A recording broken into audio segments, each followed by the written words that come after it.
여러분들에게 오래전에 소개했던 소설 한 편,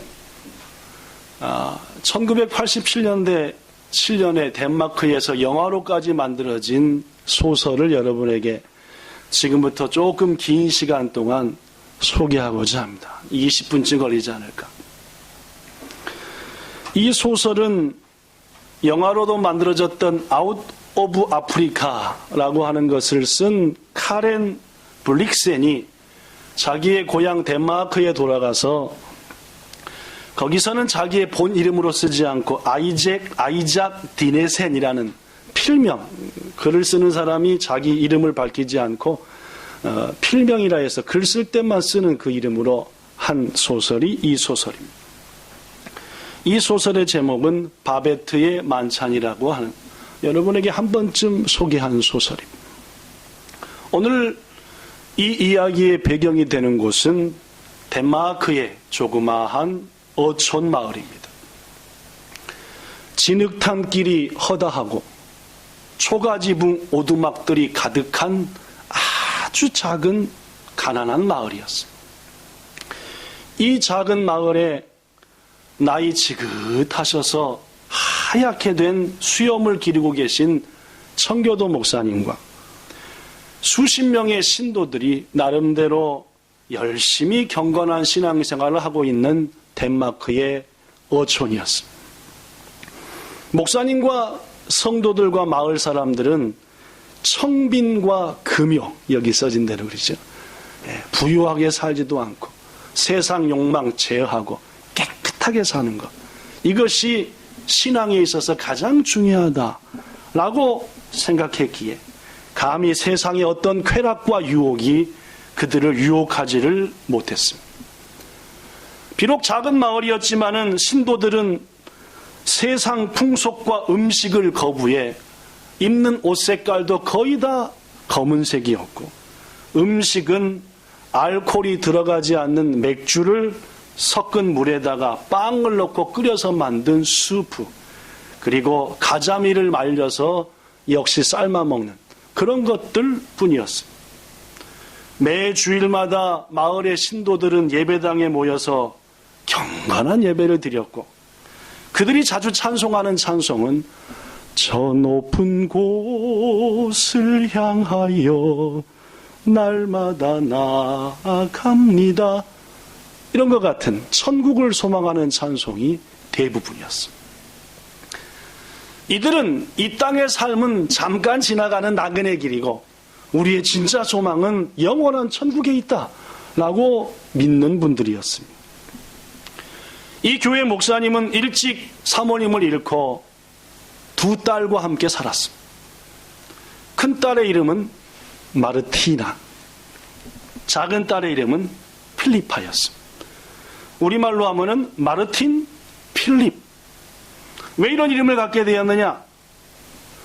평소부터 성경 중심의 신앙생활에 매우 중요시했던 아버지가 종교개혁자 마르틴 루터의 이름을 따서 큰딸은 딸인데도 마르틴, 마르틴 루터의 수제자였던 필립의 이름을 따서 작은 딸은 필리파라고 졌습니다. 그런데 이 두 자매는 눈부실 정도로 아름다운 미인이었습니다. 교회에 찾아오는 신도들 중에서는 이 두 자매를 보기 위한 즐거움으로 교회에 오는 지체들도 몇 있을 정도였습니다. 그러던 어느 날 이 마을에 휴가차 온 한 젊은 기병대 장교, 이름이 로벤 헬름이, 이 로벤 헬름이 목사님의 큰딸 마르티나를 보는 순간 온통 마음을 빼앗겨버리고 저토록 아름다운 여인이 있다니. 금방 이 기병대 장교 로벤 헬름은 사랑에 빠지고 말았습니다. 그 마음을 마르티나도 알았고 자기 역시 그 남자가 결코 싫지 않았지만은 큰딸 마르티나는 로벤 헬름의 마음을 강하게 거절했습니다. 이유는 두 가지였습니다. 내가 만약 결혼하여 이곳을 떠나면은 아버지는 누가 보살필까?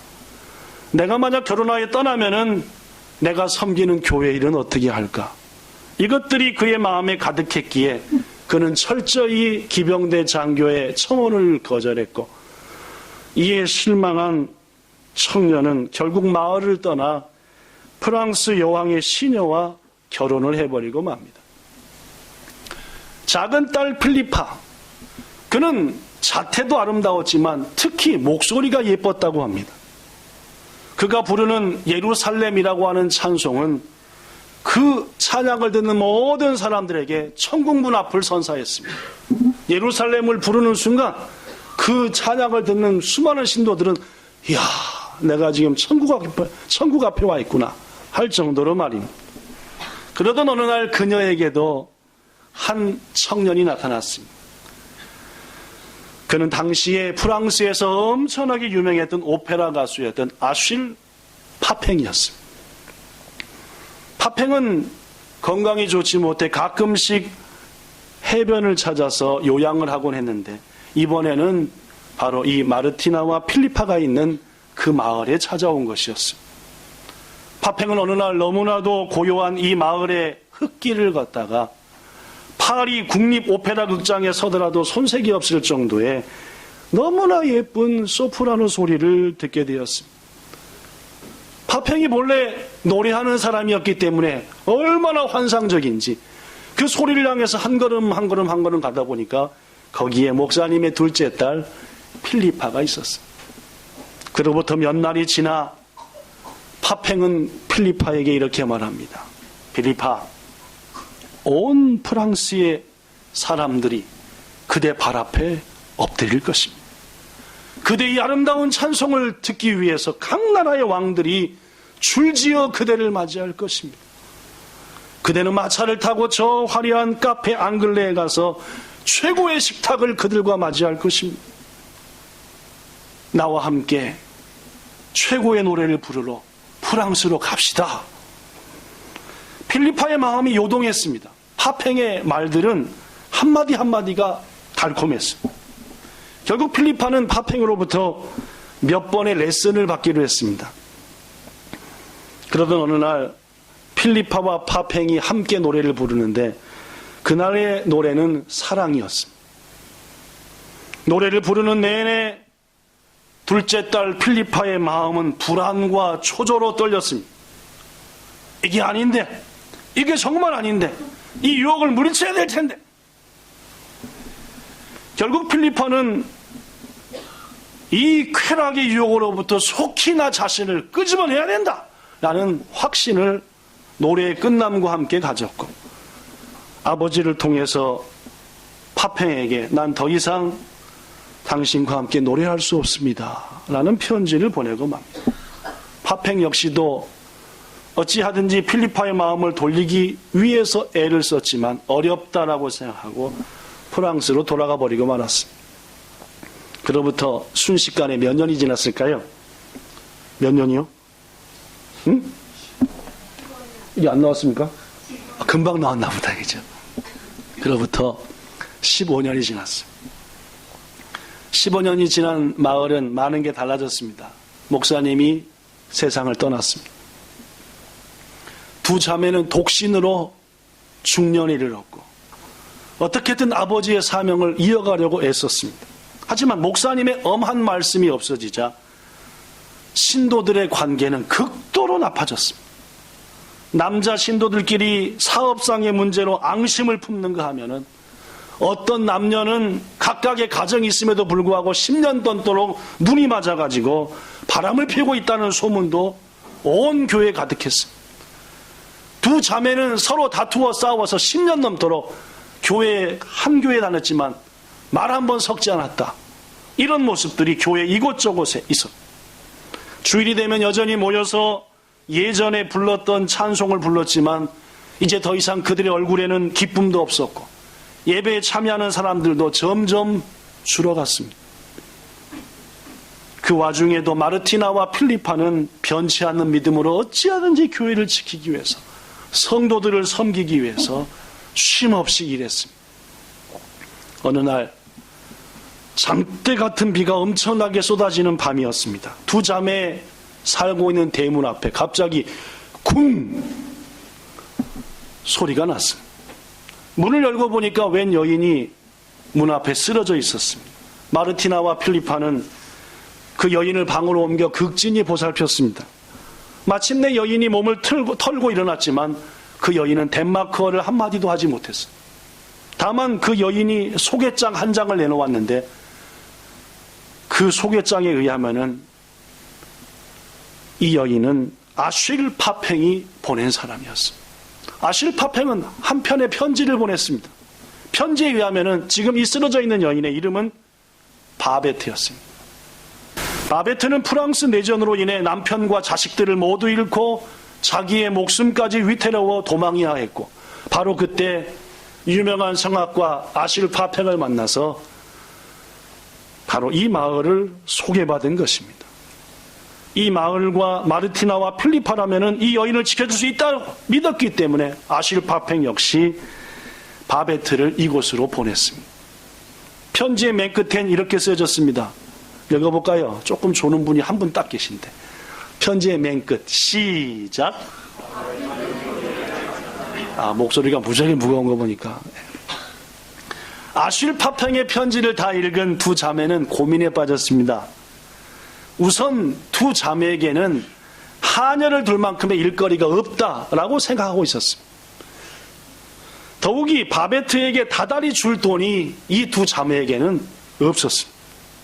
더구나 이들의 신앙에는 하녀를 둔다? 같은 사람끼리 하녀로 삼는다? 도저히 이해할 수 없는 일이었고 있을 수도 없는 일이었습니다. 더구나 바베트의 요리 솜씨도 믿을 수 없었습니다. 아실 파팽이 요리할 줄 압니다 라고 썼지만 자기들이 알고 있는 바에 의하면 프랑스 사람들은 말고기, 개구리, 달팽이 이런 것까지 먹는다는 얘기를 들었습니다. 만약 자신들의 식탁 위에 이들은 청교도고 가자미에 죽만 먹는데, 그죠? 개구리, 말고기 이런 거나 어떻게 하겠습니까? 여러 가지로 염려되어서 두 자매는 거절했습니다. 우리는 그대를 우리의 가정에 드릴 수 없습니다.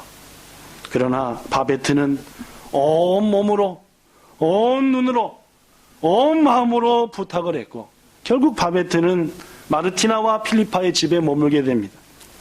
우선 마르티나 언니가 가자미 다듬는 법과 스프 만드는 법을 바베트에게 가르쳐주자 바베트는 능숙하게 그 일을 해냈습니다. 그리고 어떤 일을 시켜도 한 번의 말 대답 없이 이 두 자매가 했던 것보다 더 아름답게 일을 마쳐냈습니다.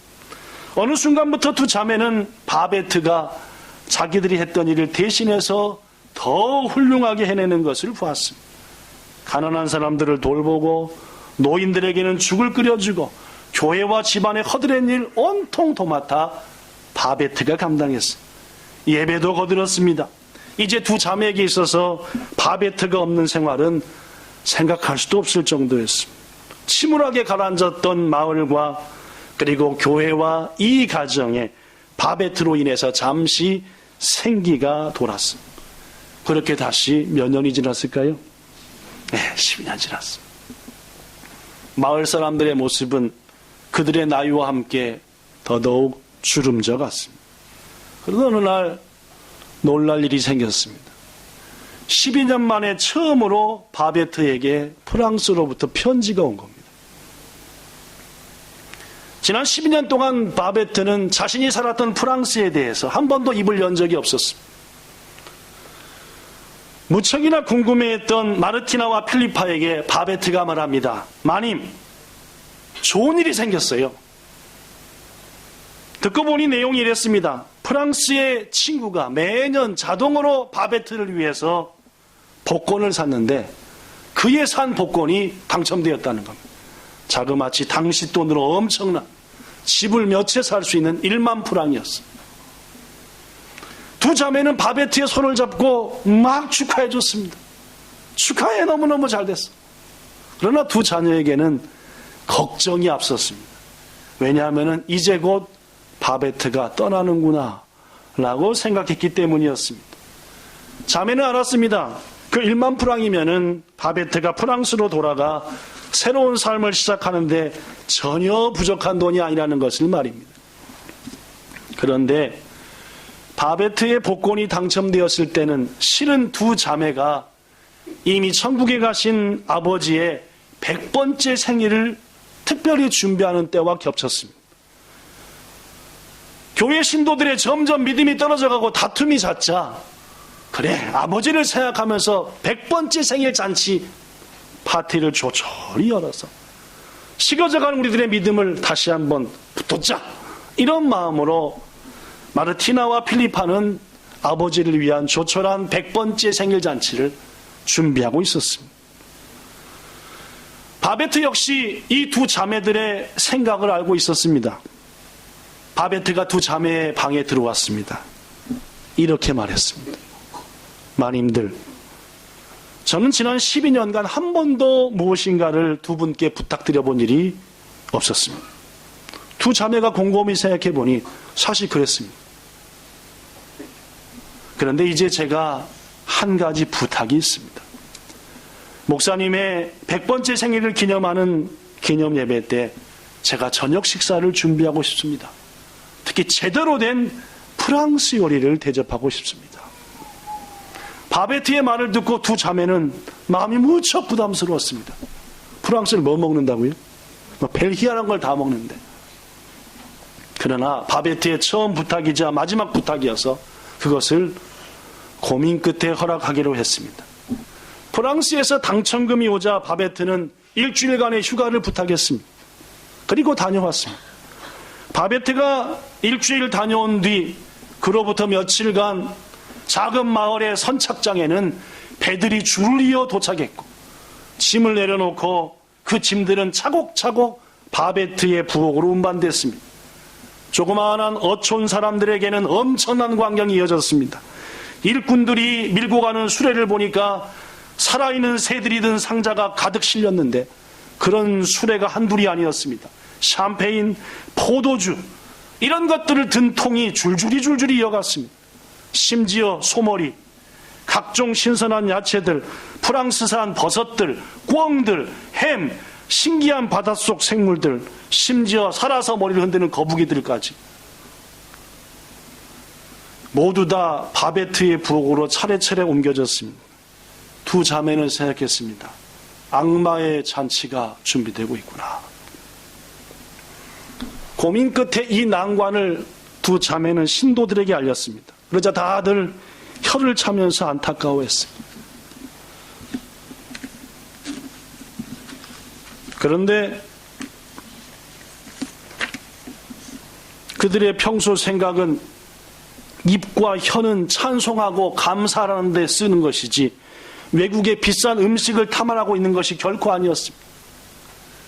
결국 신도들은 의논 끝에 바베트가 준비한 프랑스 요리를 먹기는 먹되 혹시 바베트가 착각하여 우리가 이것들을 좋아한다 할지도 모르니까 음식에 대해서 일체 평가하지 않기로, 웃지도 않기로, 그저 굳은 마음으로 먹기만 하기로 그렇게 마음을 모았습니다.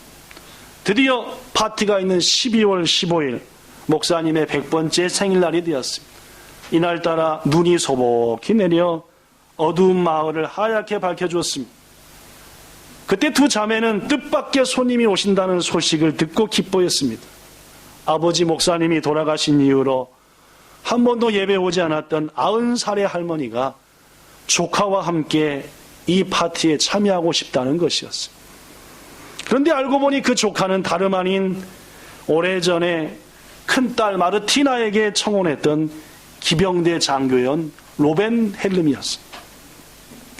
지금은 장군이 되어서 프랑스 왕궁에서 근무하고 있는 그였습니다. 바베트는 각종 자기 그릇, 유리 그릇 모든 걸 두루 갖춰놓고 촛불과 나무로 파티장을 아름답게 꾸몄습니다. 식탁은 근사했습니다. 이렇게 100번째 생일을 기념하는 식사가 시작되자 신도들은 음식을 먹긴 했지만 약속대로 무거운 표정으로 한마디 말도 하지 않고 꾸역꾸역 음식을 먹었습니다. 말하는 사람은 오직 한 사람, 로벤 헬름 장군뿐이었습니다. 장군은 첫 잔을 들면서 감탄에 환성했습니다. 여태껏 마셔본 술 중에 최고였던 아몬틸라도라고 하는 술이었습니다. 그 다음 이어서 수프를 맛보았는데 그는 금방 이것이 조금 전까지 살아있다 잡은 거북이 수프인 것을 알았어. 장군은 도대체 이런 것들이 어디서 나왔는지 궁금할 뿐이었습니다. 다음에 요리를 맛본 장군이 감탄했습니다. 그것은 블라니스 데모노프라고 하는 요리였는데, 이것은 비싸기도 했지만은 만드는 것도 결코 없어서 아무나 먹지 못하는 요리였기 때문입니다. 그러나 신도들은 그 진귀한 요리를 한마디 말도 없이 그저 무표정하게 먹고 있었습니다. 이어서 나온 1860년산 외부 끓이고 샴페인에 드디어 장군은 열광했습니다. 이 영화를 보면은 한 10잔 먹는 것 같습니다. 먹고 또 달라고 그러고, 먹고 또 달라고 그러고.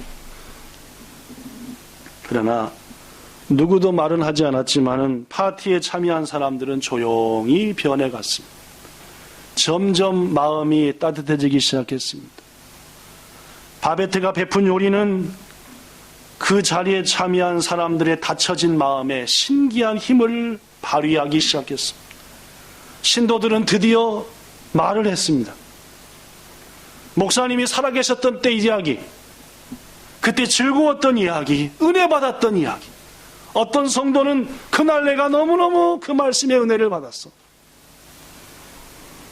어느 날 성탄절 때 눈을 소복이 맞으면서 함께 찬양했던 이야기. 그렇게 얘기가 진행되자 사업계약 때 사기를 쳤던 남자 신도는 또 다른 신도에게 잘못을 빌었습니다. 10년째 말하지 않고 싸웠던 두 할머니도 서로 말을 하면서 용서했습니다. 어떤 할머니가 트름을 하자 그 옆에 있던 다른 할아버지는 할렐루야 하고,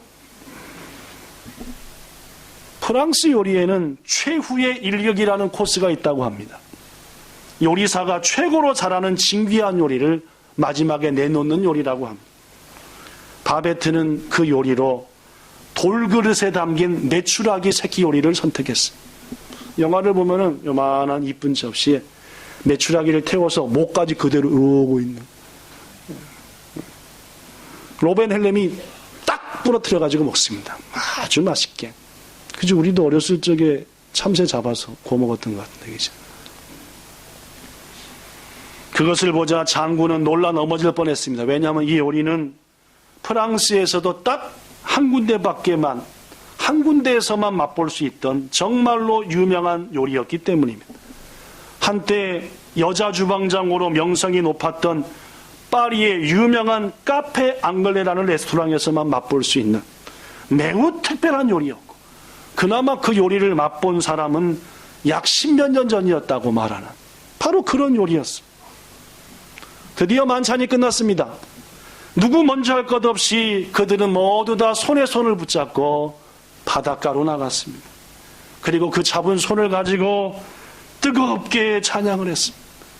늘 부르던 찬송, 그러나 오랫동안 마음으로 하나 되어 부르지 못했던 찬송, 이제는 그들 모두가 다 마음을 모아 하나님을 뜨겁게 찬양했습니다.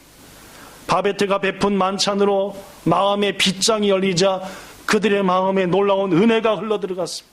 그리고 그들은 하나가 되었습니다. 마음껏 그날 저녁 하나님께 찬양드렸습니다. 그러나 그때도 바베트는 여전히 부엌에 있었습니다. 부엌은 더러운 접시, 기름투성이 냄비, 조개 껍질, 거북이 등딱지, 먹다 남은 뼈다귀, 채소 찌꺼기, 뽑은 털 등등 산더미 같았습니다. 바베트는 12년 전 처음 이곳에 올 때처럼 지쳐 있었습니다. 결국 두 자매는 신도들과의 약속을 깰 수밖에 없었습니다. 두 자매는 바베트를 찾아갑니다. 바베트, 오늘은 최고의 식탁이었어요. 정말로 감사해요. 너무너무 훌륭했어요. 이 이야기를 들은 바베트가 한참 만에 입을 열었습니다. 마님들, 제가 이곳에 오기 12년 전 저는 프랑스의 가장 유명한 레스토랑이었던 카페 앙글레의 요리장이었습니다. 그렇습니다. 바베트는 바로 프랑스 최고의 레스토랑이었던 카페 앙글레의 최고 요리사였습니다. 두 자매는 바베트에게 말합니다. 바베트, 그랬군요. 이제 당신이 프랑스에 돌아가더라도 오늘 대접받은 이 저녁은 결코 잊지 않을게요. 그러자 바베트가 말합니다. 만인들, 저는 이곳에 있을 겁니다. 돌아가지 않을 겁니다. 두 자매가 말합니다. 아니, 당첨금을 1만 프랑이나 갖지 않습니까? 어떻게 하려고요? 바베트가 말합니다. 저는 그 당첨금 1만 프랑을 오늘 저녁 파티에 모두 써버렸습니다. 이렇게 영화는 끝납니다. 여기 이 대화까지 나오면 이제 영어로 써진 것이 막 이렇게 올라가. 이 이야기는 여러분이 잘 아시는 필립 얀시라는 사람의 놀라운 하나님의 은혜라는 책에 기록된 소설입니다. 사랑하는 여러분, 바베트가 마을 사람에게 베풀어준 만찬은 우리 하나님께서 여러분과 저에게 베풀어 주신 은혜의 만찬과 많이 다르지 않습니다. 바베트는 본래 프랑스 최고의 레스토랑 주방장이었습니다. 그녀의 명성은 대단했습니다. 그러던 어느 날 그녀는 그곳에 내려와 가난한 시골집 어촌 마을에 하녀가 되었습니다. 그녀는 그녀의 신분과 과거를 아무것도 밝히지 않고 그저 12년 동안 묵묵히 허드렛 일을 감당했습니다. 그리고 때가 되자, 기회가 되자 자신이 가진 모든 것을 다 쏟아서 단 한 번의 만찬을 베푼 겁니다. 그런데 여러분, 그 한 번의 만찬은 점점 차가워져가는 신도들의 영혼을, 마음을 따뜻하게 데우기에 충분했습니다. 사실 마을 사람들은 바베트의 만찬을 받을 능력도 없고 자격도 없고 그 만찬의 값을 지불할 수 있는 힘도 가지지 못한 사람들이었습니다. 그런 그들에게 일평생 한 번 있을까 말까 엄청난 진수성찬이 베풀어진 겁니다. 더구나 이 만찬은 그들이 원해서 받은 것이 아니었습니다. 그들이 대가를 지불하고 받은 것도 아니었습니다. 그저 바베트가 전적으로 자기가 부담해서 값없이 조건 없이 그들에게 대접한 겁니다. 바베트가 마을 사람들에게 요구한 것은 아무것도 없습니다. 다만 맛있게 먹어주고 받아들이면 되는 것이었습니다. 여러분, 지금로부터 2000년 전 너무나 귀하신 하나님께서 우주 만물을 지으시고 우리의 주가 되시는 분께서 참으로 가난한 나사렛 목수의 가정에 예수라는 이름으로 오셨습니다. 하나님이셨지만, 그분은 만물을 지으셨지만 그저 묵묵히 30년 동안 요셉과 마리아를 도와 목수로만 지냈습니다. 사람들도 그분이 어떤 분인지를 알아보지를 못했습니다. 그러나 우리의 예수님은 정한 때가 되자, 그가 마음먹은 때가 되자 일을 시작하셨습니다. 그분이 준비하신 일도 역시 단 한 번의 만찬이었습니다. 그러나 그 만찬은 자신을 불태우는 만찬이었고, 자신을 잡아 죽이는 만찬이었고, 자신의 피로 하는 만찬이었습니다. 마침내 예수는 그 험난한 십자가에 자신을 달리게 했습니다. 여러분, 예수께서 베푸신 그 만찬을 통해서 그가 십자가에 죽는 순간 성전의 휘장이 갈라져 하나님과 우리와의 사이에는 영원한 언약이 세워졌습니다. 누구든지 그 피를 믿는 자는, 그 예수가 우리를 위해서 이 만찬을 베풀었다라고 믿는 자는 결코 지옥에 떨어지지 않고 영원한 천국에 가리라 하는 약속이었습니다. 그 이전까지 우리들은 구원받을 수 없었지만은 예수가 베푸신 이 만찬으로 인해 우리는 영원한 나라를 얻었습니다. 그 한 번의 만찬으로 죄인된 우리와 하나님의 관계가 회복되었다는 말입니다. 여러분, 우리들은 그 예수 그리스도의 만찬을 받을 자격도 없고 능력도 없고 그 값을 지불할 수도 못할 그런 사람들이, 그런 여러분과 저한테 2000년 전에 놀라운 만찬이 베풀어졌습니다. 그 은혜는 우리로서는 도저히 감당하지 못할 큰 은혜였고, 바베트의 만찬을 받은 그들이 그러했던 것처럼 이 놀라운 만찬은 우리들이 원해서 얻은 것도 아니었고 일방적으로 하나님께서 부담하셔서 전적으로 베푸신 만찬이었습니다. 예수께서 여러분과 저한테 요구하시는 것은 아무것도 없습니다. 그저 그 만찬을 은혜로 받아들이라는 것뿐입니다. 말씀 마칩니다. 오늘 여러분에게 특별한 설교를 오랜만에 합니다. 그렇습니다. 우리는 하나님의 은혜를 모르고 살았습니다. 마치 마을 사람들이 바베트의 만찬의 진가를 몰랐듯이 말입니다. 그러나 여러분과 저의 눈과 마음이 열리는 순간 우리는 그 은혜의 무한함을 깨닫게 됩니다. 하나님은 여러분과 저가 딱 한 가지만을 알기를 원합니다. 그것은 지금도 우리에게 놀랍게 베풀어주고 있는 하나님의 은혜를 알라는 겁니다. 여러분이 느끼든 못 느끼든 하나님의 은혜는 지금도 우리에게 내려지고 있고 그 놀라운 은혜는 우리의 삶 곳곳에 역사하고 있습니다. 식탁에 초대된 사람들 중에서 바베트의 만찬의 진가를 알았던 사람은 딱 한 사람, 로벤 헬름 장군밖에 없었습니다. 저는 여러분들이 말입니다. 여러분들이 하나님의 베푸신 만찬의 진가를 알게 되기를 축복합니다. 하나님의 그 놀라운 은혜를 마음속 깊이 느끼시는 신앙생활 하기를 바랍니다. 신앙은 그 무엇이 아닙니다. 우리의 노력도 아니고 의무도 아니고 하나님의 은혜를 느끼며 사는 게 신앙입니다. 사랑하는 본향 성도 여러분, 하나님의 은혜를 소망하시고 느끼시기 바랍니다. 느낄 때 바닷가로 나가는 것이고 들로 나가는 것이고 우리 입술에는 하나님을 향한 그 은혜에 대한 찬양이 가득한 것입니다. 요사이 여러분의 입술에서 찬송이 줄어들고 있습니까? 여러분의 마음으로부터 울려 퍼지는 찬양이 멈춰지고 있습니까? 은혜가 고갈되고 있다는 말입니다. 은혜는 변함없이 내리고 있지만은 우리의 고집과 생각과 주관이 그 은혜를 가로막고 있다는 말입니다. 하나님의 전적인 부담으로 베푸시는 지금도 우리에게 값없이 조건 없이 그저 베푸는 하나님의 놀라운 은혜와 사랑을 오늘도 내일도 여러분의 평생 내내 마음껏 체험하고 느끼시는 여러분 되기를 예수님 이름으로 축복합니다. 기도하겠습니다.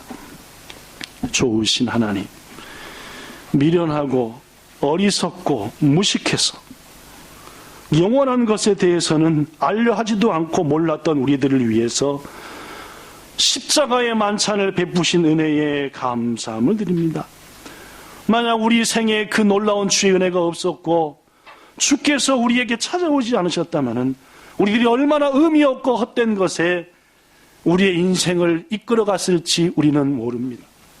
주님, 여기 있는 본향의 모든 성도들이 우리에게 지금도 변함없이 베푸시는 그 놀라운 하나님의 은혜를 체험케 하시고 소망케 하시고 누리며 살게 하옵소서. 신앙은 내 의지도 아니고 신앙은 내 주관도 아니고 신앙은 내 생각도 아니고 오직 베푸시는 은혜를 느끼고 감사하는 것이 신앙인 줄로 믿습니다.